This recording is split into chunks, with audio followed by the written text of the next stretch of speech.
Muy buenas noches, estimados estudiantes. Les saluda el doctor Claudio Segarra en este su curso virtual de proyectos de inversión. Tenemos que dar inicio ya a nuestra segunda videoconferencia. Espero que en este caso ya todos estemos preparados para empezar a establecer ya la comunicación respectiva y sobre todo empezar a de alguna manera absorber consultas que yo pueda a bien recibir de ustedes o algunas dudas que se puedan presentar en el camino respecto de los materiales revisados en el campus virtual, en el aula virtual. ¿De acuerdo? Entonces vamos a conversar y vamos a ver algunas cosas que hemos estado tratando, sobre todo en las dos últimas semanas, que todos ustedes tendrían que haber estado ya revisando respecto de el curso de proyectos de inversión. Eh, De hecho, que desde nuestra última videoconferencia tenemos que ver de alguna manera los puntos más saltantes de tratar que tienen que ver con, por ejemplo, el estudio de mercado.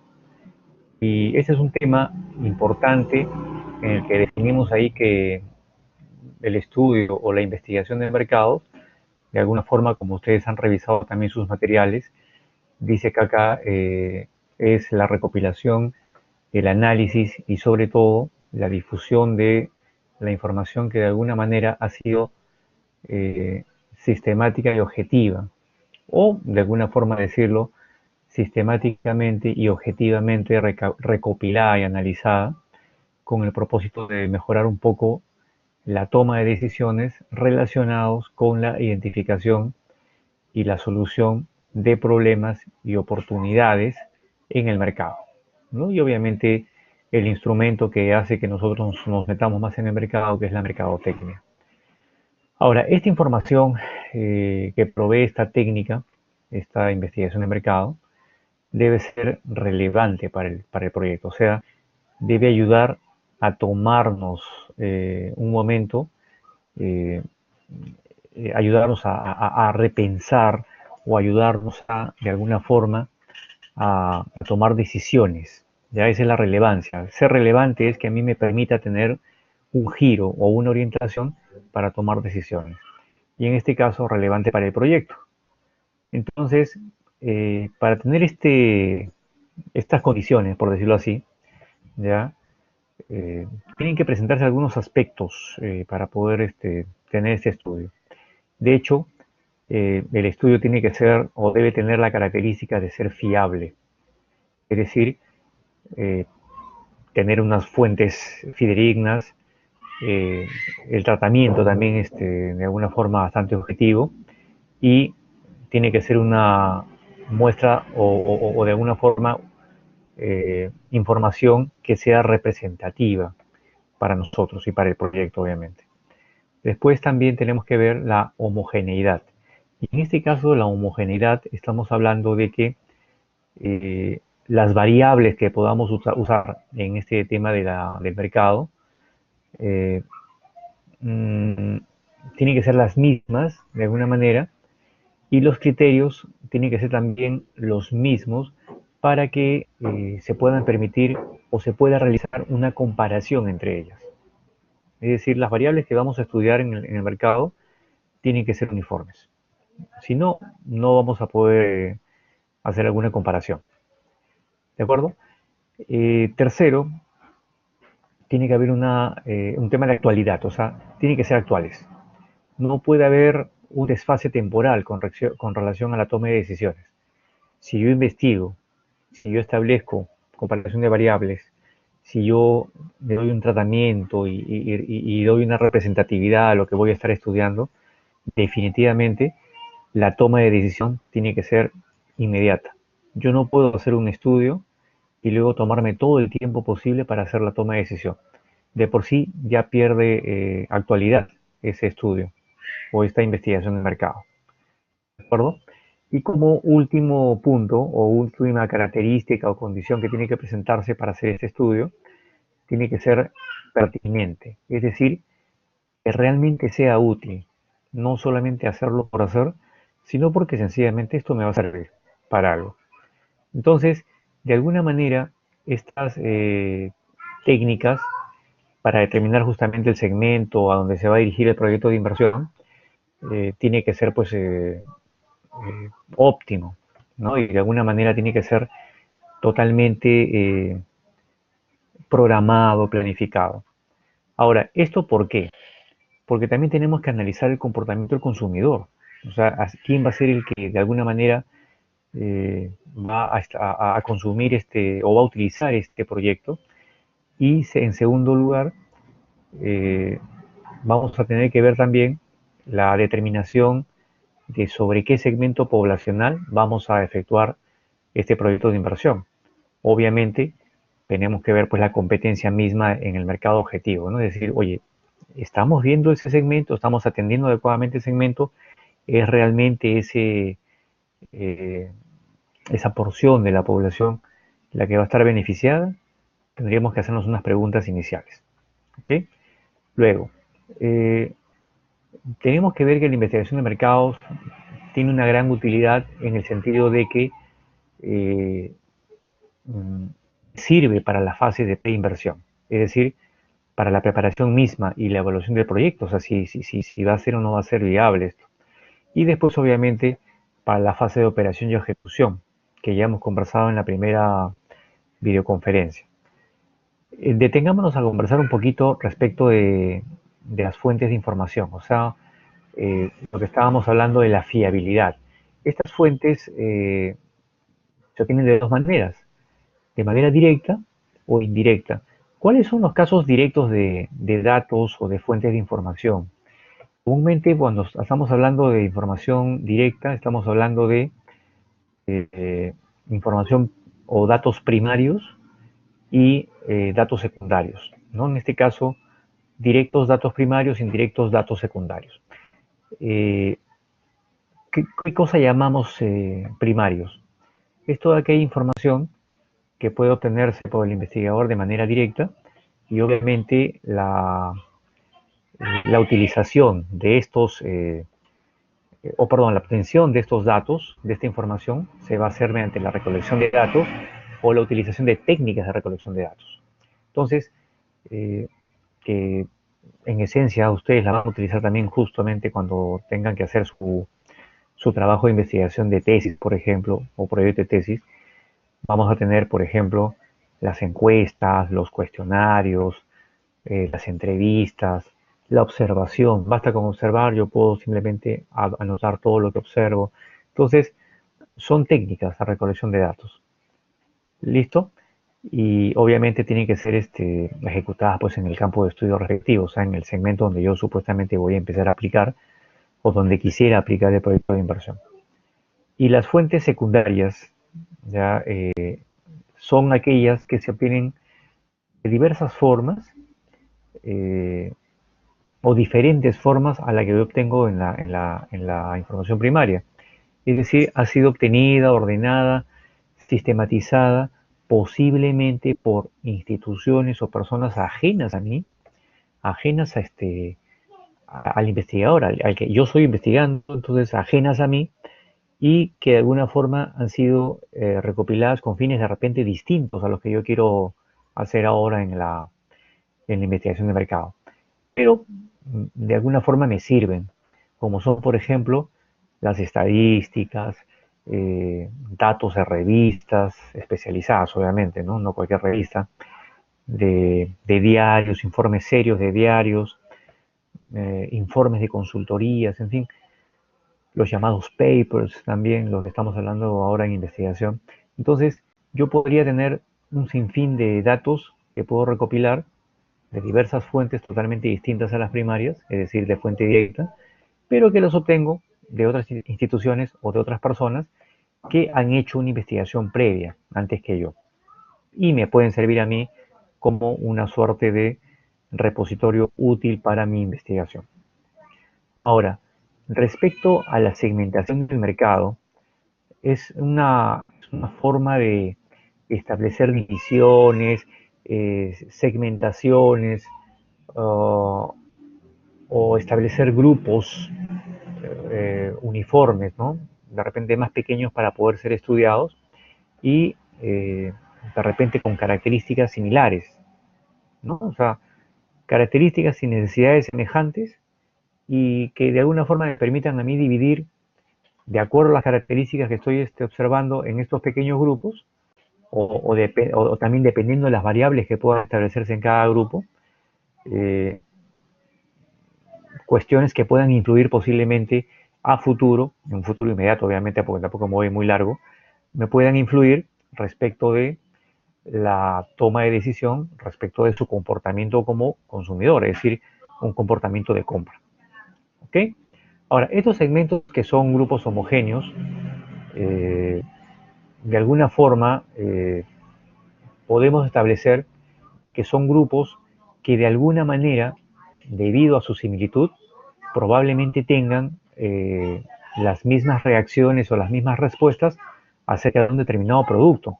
Ahora, esto es una hipótesis obviamente a comprobar, pero es muy posible que teniendo segmentos muy parecidos o con características similares o las variables similares, tengan posiblemente el comportamiento similar para cuando tengamos que hacer una compra, o en este caso, adoptar como suyo un tema de proyecto. ¿Correcto? Entonces, para cuando yo tengo que hacer la segmentación de mercado, lo único que, o el fin por el cual yo hago esto, o sea, para la utilidad en sí o la justificación, es que yo puedo determinar los rasgos básicos y generales que tendrá el consumidor, o en este caso el público objetivo al cual yo quiero dirigir el proyecto, sobre el producto o sobre el servicio que quiero dar. ¿De acuerdo? Teniendo en cuenta que este producto no va dirigido para todo público, va dirigido para ese público objetivo, es decir, para ese segmento. Entonces, tengo que estudiar ese segmento, porque si lo quiero capturar, pues tengo que ver estas características de ese mercado. ¿Correcto? Entonces, para hacer esta segmentación, también tenemos que estudiar algunos tipos de segmentación. Eh, segmentación o clasificación, como querramos llamarla. ¿Ya? Y este tipo de segmentación o clasificación tiene que ver con, eh, a ver, de alguna forma establecer diferenciaciones o pequeños grupos de los principales o potenciales clientes que yo quiero atender en función de ciertas variables. Y estas variables tienen que ver, por ejemplo, con aspectos geográficos, por ejemplo, es decir, a ver, divido por países, por regiones, por departamentos, por ciudades, de repente por barrios, ¿no? O vecindarios, cómo es que yo quiero establecer la segmentación. Puede ser también por un tema de segmentación demográfica, es decir, por ejemplo, eh, una segmentación etaria de, no sé, pues de 0 a 5 años, de 10 a 15, de 16 hasta 29, o sea, en fin, ¿no? Por edad o de alguna forma por etapas de ciclos de vida o género. De repente voy hacia el género masculino o género femenino, o posiblemente voy a los jóvenes o a los adultos mayores, en fin, por ciclos de vida, ¿no? O los párvulos, que son los más pequeñitos. Después tenemos aquellas llamadas psicográficas, es decir, eh, no me gusta mucho, pero es necesario para un tema de mercado, digamos, segmentar a la población por clases sociales, ¿no? Aunque ese término es un poco duro, pero se usa, ¿no? Yo diría más bien nivel socioeconómico, que suena mucho mejor. Ya sea por nivel socioeconómico, ya sea por estilo de vida, que es muy similar al nivel socioeconómico, a la personalidad, a los gustos, o sea, un poco el comportamiento mismo de la persona como sujeto de consumo. Después hay un aspecto socioeconómico también que tiene que ver con el nivel de ingresos y estilo de vida, o sea, parecido al anterior, ¿de acuerdo? Y por último, el conductual, que tiene que ver con qué? Con las conductas, es decir, con aquellos beneficios que se pretende conseguir, eh, la fidelización a una marca, ante un producto, la actitud ante un producto, en fin, tenemos que ver también cómo es, ¿no? Hay un núcleo duro, de repente muchos clientes que solamente porque tienen mucho tiempo con un producto, ahí nomás están y porque le tienen confianza y no van hacia otro producto nuevo. ¿De acuerdo? Ahora, para poder hacer esta segmentación, no vamos a poder agarrar pues a toda la población o a todo el mercado objetivo. Tenemos que hacer una suerte de muestreo, es decir, agarrar un grupo pequeño representativo para poder hacer el estudio o la investigación. Y en este caso se selecciona una parte del contenido total, el universo o la población que yo quiero presentar y de alguna forma separarla. O sea, aparte que la he clasificado, la separo en pequeño grupo y sobre eso intervengo. En este caso, tendría que hacer un estudio sobre cualquier característica que tenga este pequeño grupo, esta muestra, y luego de repente poder inferir en que la característica esta se repite o no en el total de los elementos respectivos, ¿no? Entonces puede ser que sí, puede ser que no, no lo sé. Ahora, la muestra en realidad de este pequeño grupo es una proporción, es un pequeño grupo, una pequeña cantidad de elementos seleccionados en la población y que representan grandes grupos de elementos o representan al universo o la población con similares características o características comunes. En este caso, para obtener aparentemente conclusiones también comunes, o sea, generales, ¿no? Se supone, porque eso es lo más obvio. Si tiene características comunes o generales, el resultado debe ser también parecido. Ahora, el tamaño, ¿cómo decimos que es una muestra representativa? O sea, ¿cómo decimos de que de repente una población de 100.000, ¿no? No sé, pues pueda tener una muestra acorde con elementos característicos. Y en este caso tenemos que ver de alguna manera, eh, a ver, se calcula en función del número de elementos que yo pueda tener en la población. Y puede ser una población determinada, ¿no? Establecida con cierto límite. Es decir, una población pues que en temas de muestreo o estadística se dice de que una población finita debe ser pues más o menos aproximadamente unos 100.000 y una población infinita mayor a 100.000. Entonces, el tamaño de la muestra siempre me va a permitir a mí, de alguna forma, determinar el número de personas que voy a tener en las que voy a tener que aplicar las técnicas de recolección, es decir, en las que yo voy a tener que intervenir con una entrevista, con una encuesta, en fin, ¿no? Ahora, estas técnicas de recolección de datos, ¿cuáles son? Cuando yo me refiero a las técnicas de recolección, tenemos que ver que tenemos que acostumbrarnos a utilizar esto para el desarrollo de una investigación o de la obtención de datos. En este caso ya había mencionado anteriormente que estamos hablando de las típicas técnicas que son la entrevista, las encuestas, las sesiones de grupo, la observación en sí. Entonces vamos a conversar un poquito cada una de ellas. ¿Por qué? Porque eh, la entrevista, por ejemplo, desde un punto de vista general, es una forma específica de interactuar con la población o interactuar con este caso con los elementos muestrales. Ahora, el investigador tiene que de alguna forma situarse frente al investigado, al que va a ser encuestado, perdón, entrevistado en este caso, y se le va a formular algunas preguntas. A partir de las respuestas que se puedan tomar, surgirán los datos que yo voy a tener pues, que procesar, datos de interés, sobre todo para mí como investigador. Entonces, establecemos un diálogo prácticamente en las entrevistas, ¿no? Unas preguntas puntuales que previamente han tenido que ser estudiadas, evaluadas y validadas. Y en este caso, yo como investigador busco recoger información y el entrevistado nos presenta datos, nos presenta algunas inquietudes respecto de las preguntas que yo les haga y va a ser una suerte de fuente de información, en este caso directa.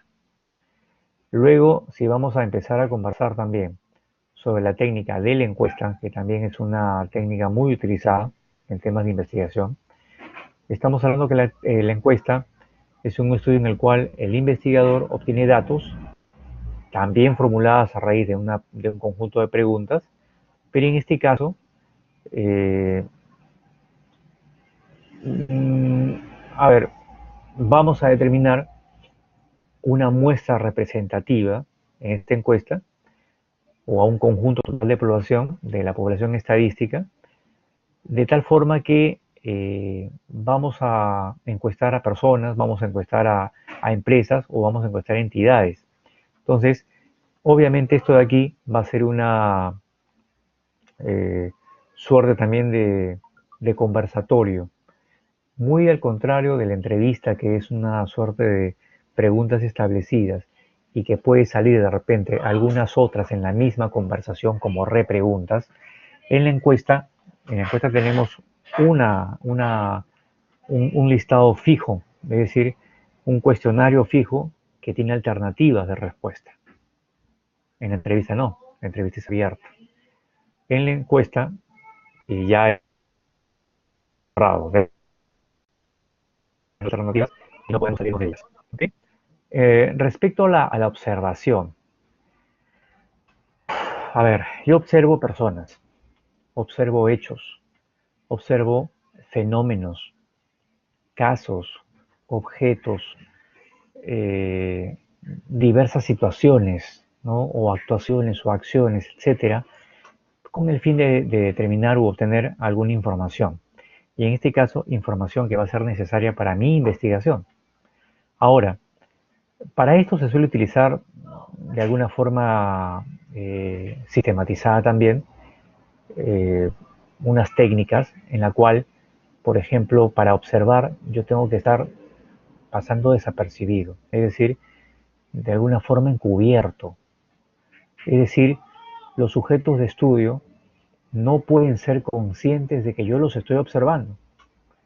Ahora uno puede decir, pucha, estás espionando. No, no es eso, ¿no? Sino simplemente, no es que uno esté espiando, es un espionaje, no, no, no, no.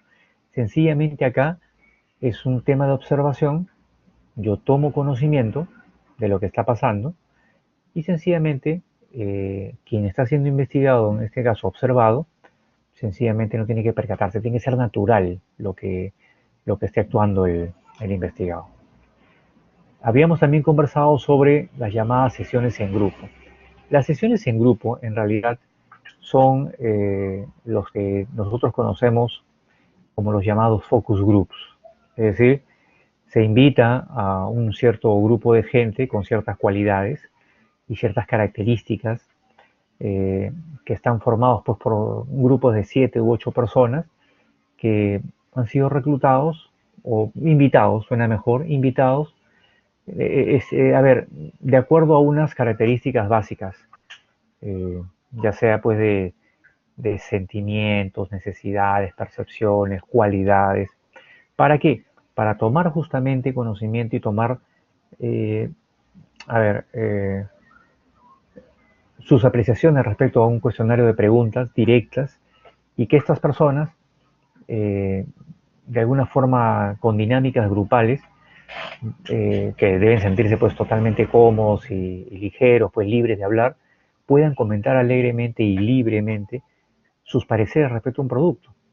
Entonces, tenemos que ser en este caso muy selectivos también, ¿no? Tenemos que llamar pues a consumidores que siempre están consumiendo cierto producto, a consumidores que siempre, no sé, pues tienen un ritmo de vida bastante acorde con el producto que voy a ofrecer. En fin, o sea, no me puedo pues ir hacia otro público que no sea el objetivo, ¿de acuerdo? Una vez que yo ya estoy teniendo este tipo de técnicas, yo puedo hacer una proyección del mercado, o sea, puedo prever cómo se comportaría el mercado respecto de un producto o servicio. Entonces, yo puedo predecir los comportamientos de las variables económicas que de alguna manera me pueden permitir a mí, eh, qué sé yo, pues mejorar mi propuesta de inversión. Ahora, es esencial que yo pueda establecer unas condiciones en las cuales yo pueda decir que las personas que yo observé en algún momento van a comportarse de la misma manera en situaciones reales y con un mercado y un producto real. Entonces, tengo que ver el comportamiento histórico de la demanda, cómo ha sido el mercado, cómo ha establecido la demanda de ese producto o servicio, para ver de qué manera también yo puedo establecer alguna técnica de pronóstico que pueda utilizar. Es decir, quiero ver cómo está el mercado y veo con esa proyección a ver qué técnica utilizo para poder establecer una proyección. ¿Cuáles son las técnicas de proyección? Y, acá tenemos que ver algunas técnicas que son, ¿cómo decir? A ver, que se asocian comúnmente hacia eh, dónde puedo yo hacer el mayor alcance de mi producto, o en todo caso, poder ver de repente comportamientos, ¿no? Establecer comportamientos para hacer una adecuada proyección del mercado. Ahora, para yo establecer esas técnicas, tengo algunos métodos que aplicar. Entonces, yo puedo establecer técnicas de proyección en la cual, por ejemplo, puedo establecer unos métodos de carácter cualitativo y aquellos llamados también modelos causales. Los métodos de proyección de carácter cualitativo, que también de alguna manera son también llamados como aquellos subjetivos, ¿qué cosa me determinan? Me determinan una cualidad. Entonces, yo tengo que ver acá un pronóstico respecto de qué, de cómo es frecuentemente la innovación de un producto o cómo es el establecimiento de la confiabilidad del comportamiento del consumidor para poder decir que de repente la calidad que yo obtengo de la información es buena. Ahora, cuando hablamos de los pronósticos causales, ¿verdad? Ahí sí estamos estableciendo un asunto de el grado de influencia de las variables. Cuando hablamos de causal es de influencia, de impacto, de causa y efecto, es decir, cómo va a influenciarse una variable en otra. Entonces acá tenemos que ver relaciones, ¿no? Lo que también llamamos las relacionales o correlacionales, es decir, vamos a establecer la relación de un comportamiento con las variables en las cuales se estima trabajar y que son las causantes de los cambios que puedan haber en la predicción de un comportamiento esperado de una variable en función de la relación causa-efecto. Pues decía, impacto, influencia, efecto en. Entonces, en nuestro caso, para efectos de nuestro curso y también de nuestra carrera, tendríamos que estar utilizando el método de la tasa media, el método de regresión lineal, el método de consumo, que son de alguna manera eh, métodos típicos de causa y efecto, ¿correcto? Ahora, también podemos hablar adicionalmente sobre lo que estábamos hablando, de la tasa media. ¿La tasa media qué cosa es? Sencillamente es un comportamiento de una variable dependiente respecto al tiempo, ¿ya? Relacionado o relacionando variaciones, ¿ya? Porcentuales de cada año. Es decir, acá vamos a establecer proyecciones y predicciones posiblemente, viendo el comportamiento de un año a otro y así paulatinamente estableciendo por lo menos una tasa media para ver, decir que en este plazo o en este lapso el comportamiento de tal manera, una suerte de promedio. Entonces, tenemos acá que ver que tenemos que establecer la tasa histórica, o sea, revisar de alguna manera el comportamiento en el primero, segundo, tercer, último año, en el último año, en fin, respecto del penúltimo. O sea, siempre vamos a ver, oye, hacia atrás, cómo me fue hacia adelante. Mejoré, no mejoré, la variación fue positiva o negativa. ¿De acuerdo? Y obviamente ahí, cuando empezamos a hablar de los incrementos o decrementos, incrementos positivo, decrementos negativo, la variación negativa, tendríamos que establecer una división entre todas para, no sé, a ver, hacer un promedio, una suma algebraica y luego establecer una división entre el total del número de incrementos del periodo. Entonces, sacaremos un promedio o una tasa media. ¿De acuerdo? Ahora, respecto a la regresión lineal, que también había mencionado hace un instante, es decir, me sirve a mí la regresión para predecir valores en la variable dependiente, a partir, ojo, de valores que la variable independiente toma en su momento, ¿no? Entonces, es simplemente también un tema de causa y efecto, pero en este caso partimos de una premisa, que entre ambas existe una relación lineal o de causalidad, que una afecta inmediatamente a la otra.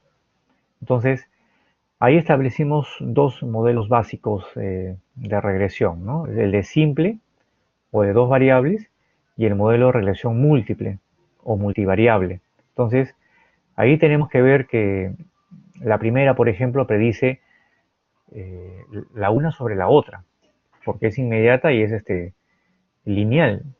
Ahora, en la segunda la cosa ya varía. ¿Por qué varía? Porque sencillamente acá tenemos que ver que la medición se basa en dos o más variables independientes. Un poquito más complicado, definitivamente.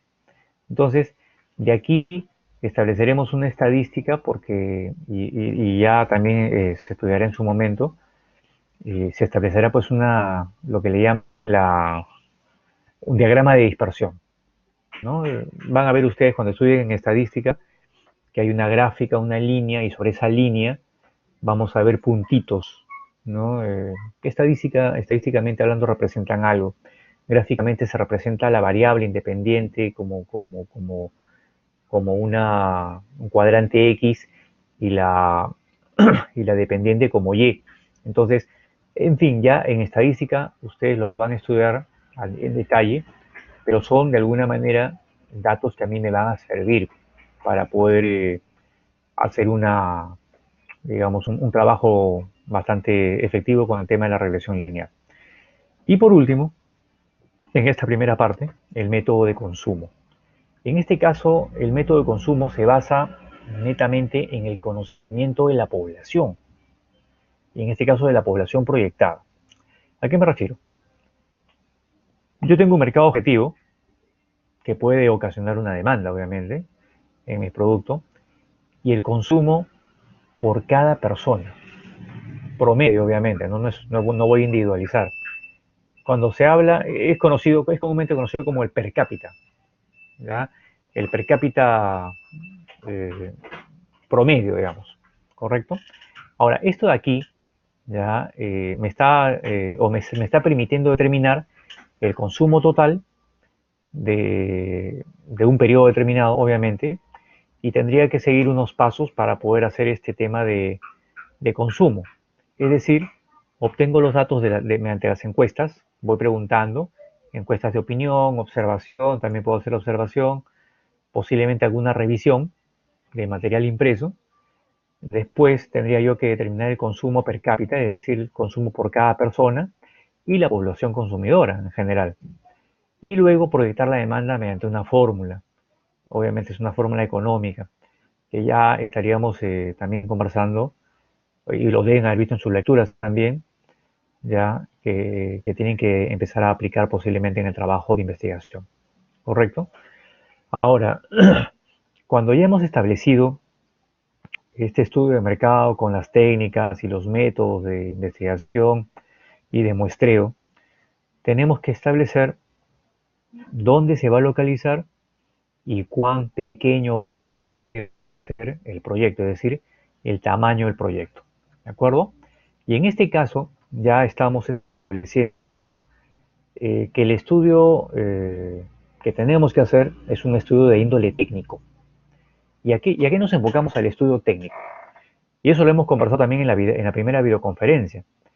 En este caso, un estudio técnico debe contemplar aspectos técnicos, aspectos operativos, uh, en fin, algunos otros también que sean necesarios. ¿Para qué? Para que tengamos un uso eficiente de los recursos disponibles para hacer la producción, ojo, de un bien o servicio. Entonces, yo tengo que ver eso. Y eso lo conversamos en la primera videoconferencia. Recuerdo bien. Ahora, la importancia de este estudio se deriva en que yo tengo que tener una posibilidad de valorizar económicamente las variables técnicas del proyecto. O sea, tengo que ponerle una cifra, un número a este proyecto. Y en este caso, tendríamos que ver o establecer o recolectar información que a mí me pueda permitir, de alguna manera, eh, tener información útil o de utilidad, por decirlo así, para un estudio económico financiero del proyecto, es decir, cómo va a ser la proyección en su estado de situación y luego también su situación económica en el estado de resultados, que ya se verá a futuro, ¿correcto? Entonces, lo que se pretende acá con un estudio técnico es sencillamente resolver preguntas referentes a dónde, cuánto, cuándo, cómo o con qué voy a producir el producto o el bien que voy a ofertar con este proyecto. ¿De acuerdo? Entonces, tengo que ver que debo establecer con este estudio, repito, las condiciones técnico-operativas que tengan que ver con el proyecto y que de alguna forma tengan relación con el funcionamiento y la operatividad. Es decir, que, que esto sea, pues, que se dé, o sea, que se ejecute, que se ponga en marcha. ¿De acuerdo? Definitivamente, en la parte de localización tenemos que estar muy puntuales. ¿Por qué? Porque la localización del proyecto significa que yo tengo que ubicar ya en un lugar determinado, ojo, el proyecto. Entonces tengo que establecer, por ejemplo, la ubicación, posiblemente, no sé, pues, en términos de calle, eh, los llamados y famosos parques industriales, qué sé yo, pues, urbanización, en fin, ¿no? Y obviamente quién va a ser impactado en ese tema del proyecto. Entonces, la importancia de la localización del proyecto de inversión se da en el sentido de quiénes van a ser impactados y quiénes van a ser beneficiados. Obviamente, tengo que ver pues que una fábrica, por ejemplo, a ver, una fábrica, como creo que lo han visto en su lectura, una fábrica de harina de pescado no va a estar pues, no sé, imagino, bien metido hacia la cordillera, o sea, en el cerro. ¿Dónde puede estar una fábrica de harina de pescado? Definitivamente tiene que estar en la costa, o sea, en la zona donde esté más asequible para, eh, a ver, establecer los insumos y también los despachos, ¿no? Entonces no podríamos establecer pues una industria en una zona urbana, por ejemplo, ¿no? Pero sí, por ejemplo, podemos establecer industria en las llamadas, en los parques industriales, ¿no? Villa El Salvador, Caraballo, en fin, otras zonas de Lima que tienen parques industriales que podrían tranquilamente establecer un ordenamiento y una localización bastante acorde a lo que se quiere hacer respecto al producto o servicio que yo voy a ofrecer. ¿Correcto? Entonces, la localización de un proyecto de inversión no es, no es un tema de adivinar o del azar, o sabes que se me ocurre que yo quiero poner acá la industria, yo quiero poner acá la empresa, ahí quiero hacer el proyecto de inversión. Simplemente es que tengo que localizarlo antes de ejecutarlo, o en todo caso ya en el tema de hacer el estudio técnico e incluso la pre, ya tengo que establecer a priori, o sea, antes del proyecto, dónde puede estar la localización geográfica para ver el tema de los impactos. ¿Correcto? Entonces, acá debe tenerse pues un terreno local propio, se justifica por eso, porque al final si yo quiero determinar a priori una localización, debo tener dónde ponerla. Entonces, ahí sí se justifica en un proyecto tener un lugar físico donde ponerlo, terreno local propio, en fin, o de alguna forma alguien que ceda la ubicación geográfica para este proyecto. ¿Correcto? Entonces, no se puede tomar a la ligera. Existen muchos casos de errores que se han tomado respecto de la localización. Y para poder establecer y hablar sobre la localización, tenemos que tener en cuenta que, por efectos, obviamente, de nuestro curso y también por la parte académica, ver que tenemos dos tipos de localización del proyecto.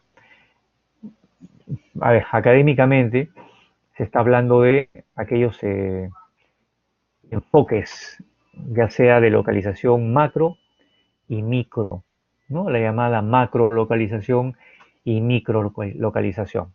Y en este caso tenemos que ver La macrolocalización tiene que ver con el asunto de determinar el territorio o la parte geográfica o la región en la que el proyecto tendrá influencia, es decir, eh, cómo, cómo afecta el medio, cómo impacta en el medio.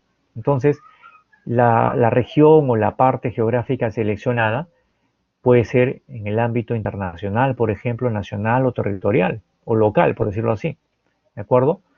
Y solamente podríamos tener que analizar la localización de acuerdo al alcance del proyecto, ¿no? Entonces, por ejemplo, acá debemos tener en cuenta eh, los costos de producción, los costos de, qué sé yo, de terreno, instalación, personal calificado, eh, los servicios que va a tener esta parte geográfica, si tiene agua, energía eléctrica, tiene teléfono, el abastecimiento propio de los recursos, los materiales de limpieza, combustible, cualquier otro, si son accesibles las vías terrestres o las llamadas vías de acceso, eh, es decir, los costos de transportes, los fletes van a ser buenos, van a ser cómodos, los fletes de materia prima, o sea, de entrada, y los fletes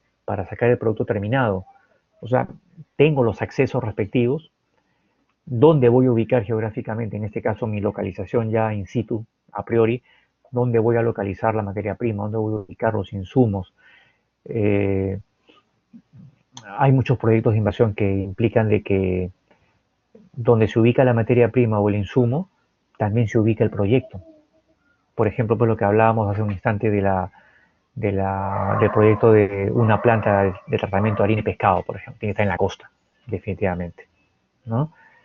Luego también infraestructura básica, es decir, si tenemos pues carreteras, tenemos vías de acceso, tenemos puentes, en fin, o sea, situaciones en las que me permitan a mí operar normalmente, ¿de acuerdo?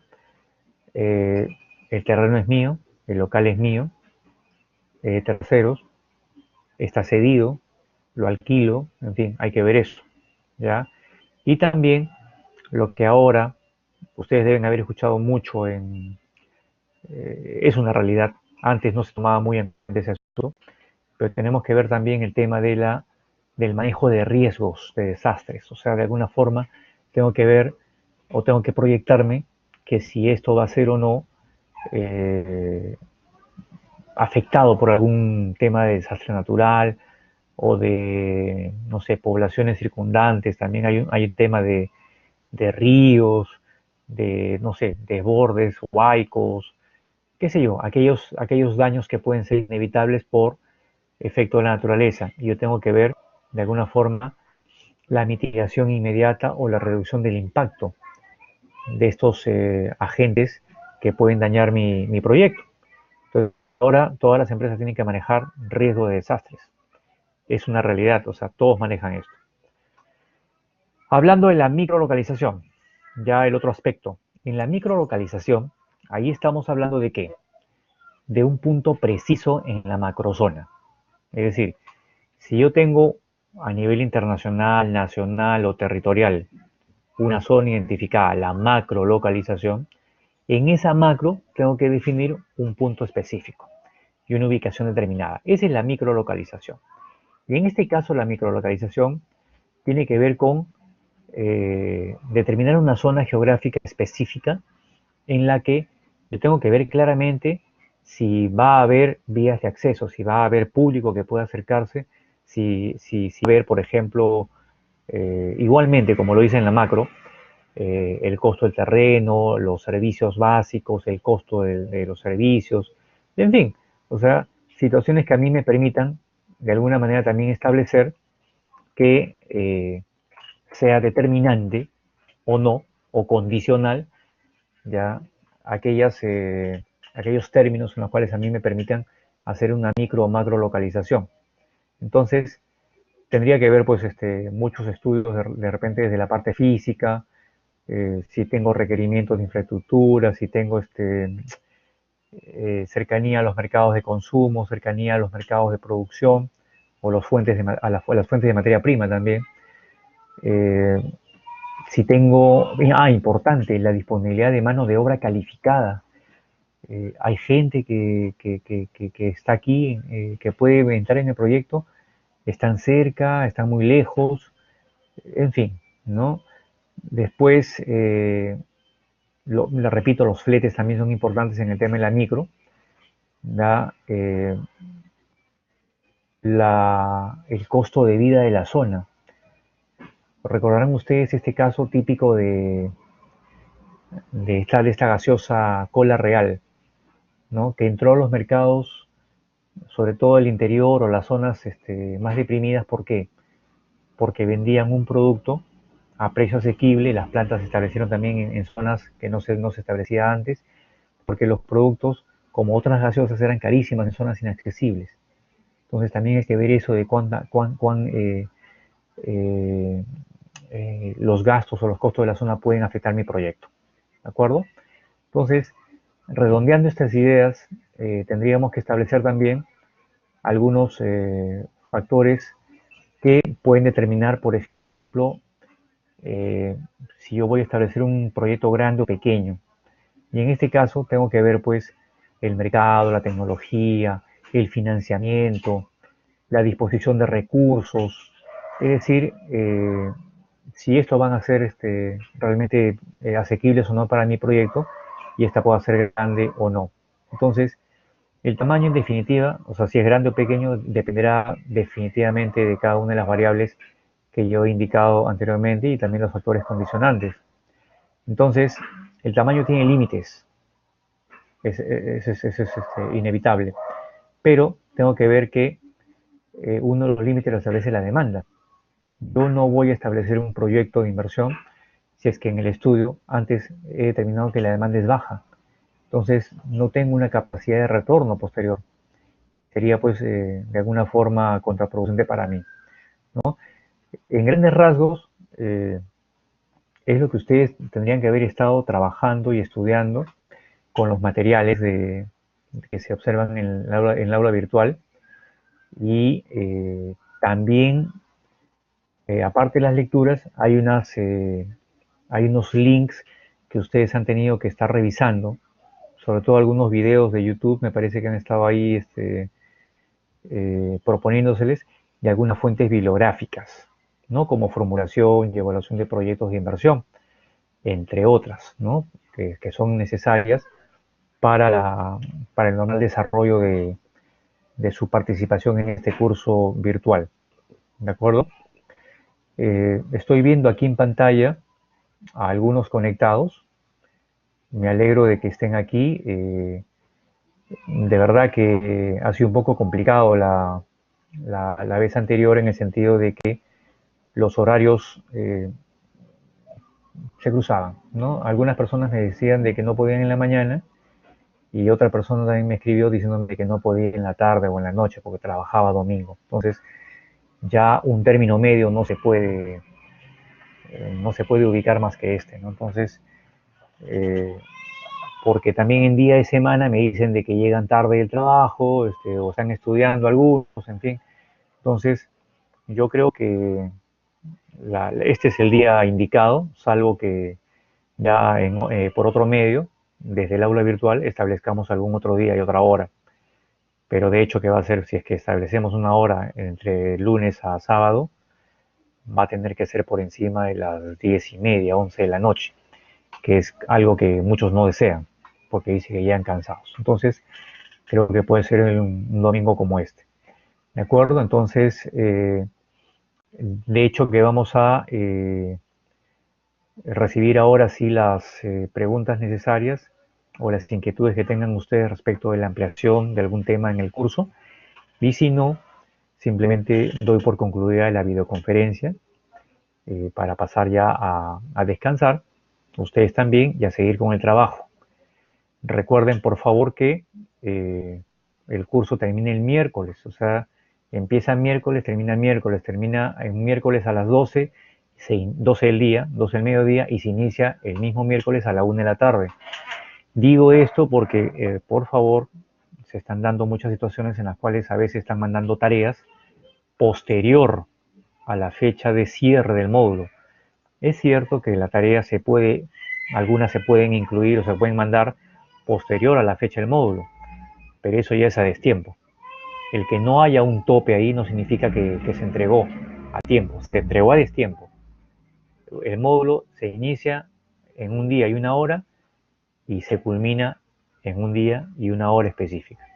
O sea, todos los deberes correspondientes a ese módulo simplemente se vencieron. ¿De acuerdo? Entonces, teniendo esa precisión, eh, bueno, los invito a nuevamente a hacer las consultas necesarias y si no, a ver, estamos acá conectados 6 participantes. Bueno, es una muestra representativa del aula. Ok, se está uniendo ahorita una más. Estoy viendo ahí que todavía no establece la conexión, pero está entrando. Si no hubiese alguna pregunta, sencillamente daré por concluida la videoconferencia. ¿De acuerdo? Estableceré pues unos segundos de silencio para ver si ustedes de repente vía chat dicen que todo está bien, todo está claro, o sencillamente hay alguna pregunta por ahí. Si no, daré por culminada la videoconferencia de nuestro curso de proyectos de inversión.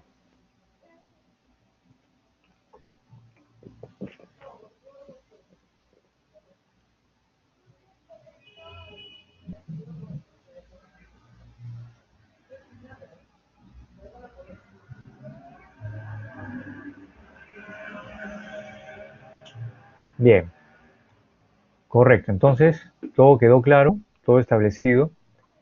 A todos ustedes les agradezco la asistencia virtual a esta eh, videoconferencia. A ver, alguien llamó, Patricia Huerta, está pidiendo la intervención. Dime, Patricia, ¿cuál es tu intervención?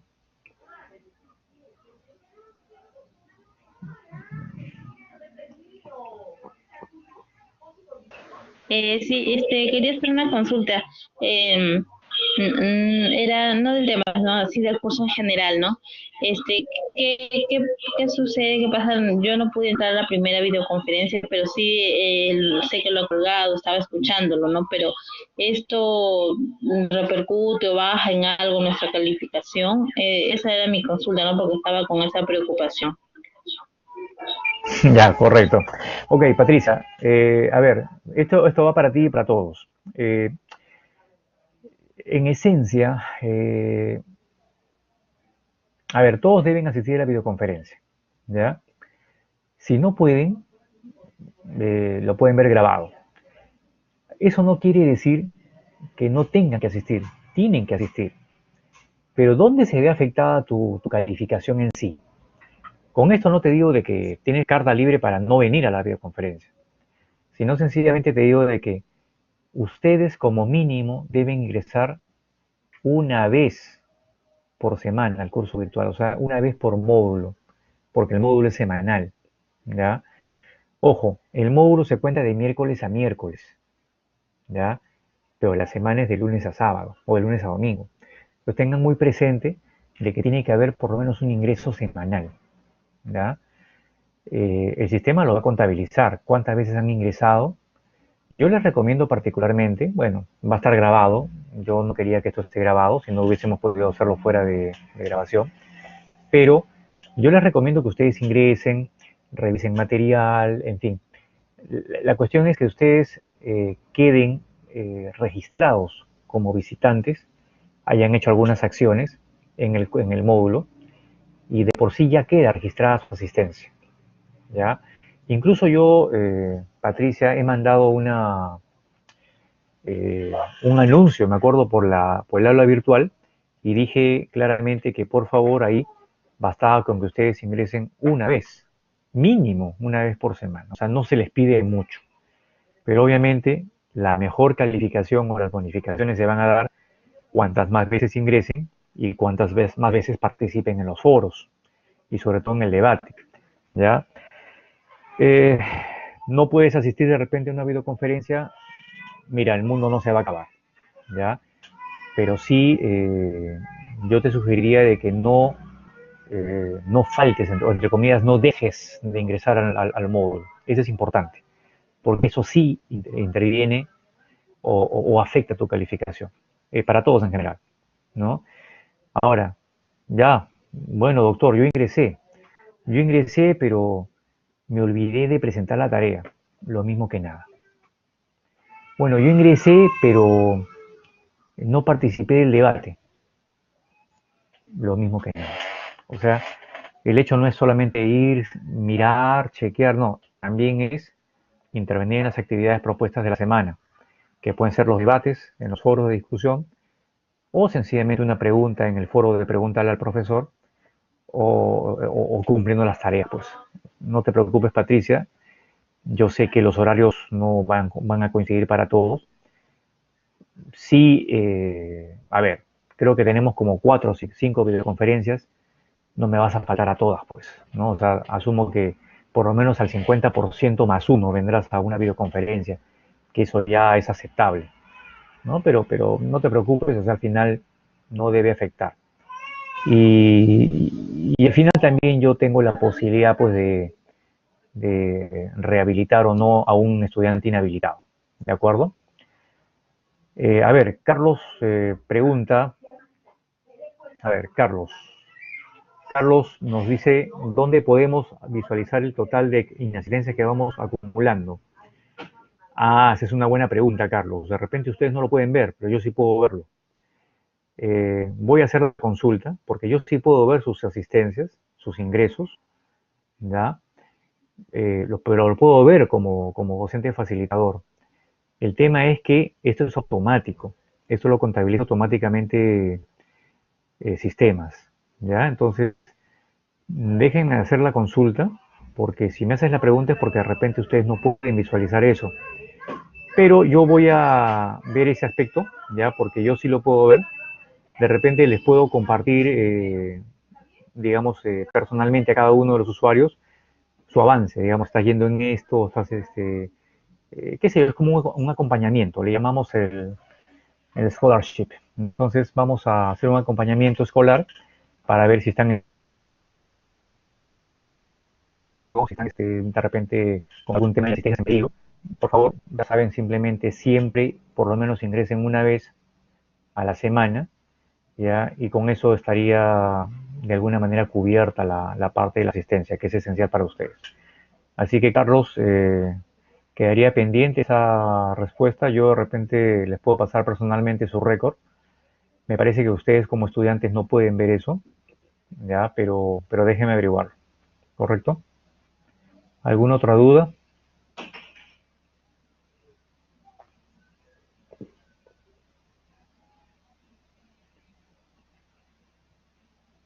Listo, chicos. Si no hay mayor consultas que hacer, gracias por las preguntas que me han realizado. Espero que los que se han conectado a tiempo haya sido de provecho esta videoconferencia que de alguna forma ha tratado de refrescar y fortalecer un poquito los materiales de estudio del aula virtual y que de alguna manera redunden en su beneficio. ¿De acuerdo? Entonces, soy el doctor Claudio Segarra, les agradezco su asistencia a esta segunda videoconferencia de su curso virtual Proyectos de Inversión para Working Adult de la UPN. Con todos ustedes, muchas gracias y estamos contactándonos en una próxima oportunidad en la próxima videoconferencia. Pero siempre estamos conectados durante toda la semana vía el aula virtual por los foros y también vía mensajería interna del aula virtual. Conmigo será hasta la próxima oportunidad. Muchas gracias por su asistencia, estudiantes. Hasta luego.